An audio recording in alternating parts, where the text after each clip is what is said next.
Mayroong mga armadong US troops na nakadeploy malapit sa Marawi City. Ito ang kinumpirma ni AFP spokesperson Brigadier General Restituto Padilla sa gitna ng nagpapatuloy na kaguluhan sa lungsod.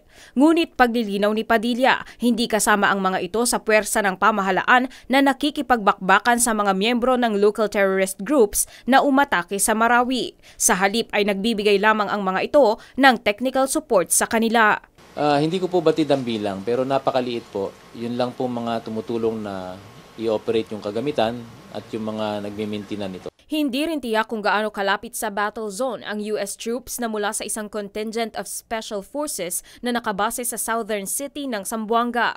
Samantala, ipinaliwanag din ng militar kung bakit armado ang mga ito kahit hindi kasama sa bakbakan kontra sa ISIS-inspired Maute Group. Sila po ay nangangailangan din protektahan ang sarili nila.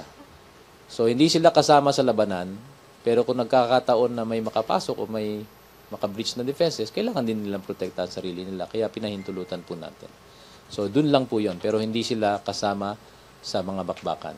Dun lang po sa pagbibigay ng ayuda at impormasyon sa ating mga tropa. Sa huling ulat ng AFP, umabot na sa mahigit 200 ang nasawi sa Marawi clash, kabilang narito ang hindi bababa sa 58 security forces at mahigit 20 sibilyan. Ako si Mirasol Abugadil, humahataw sa balita.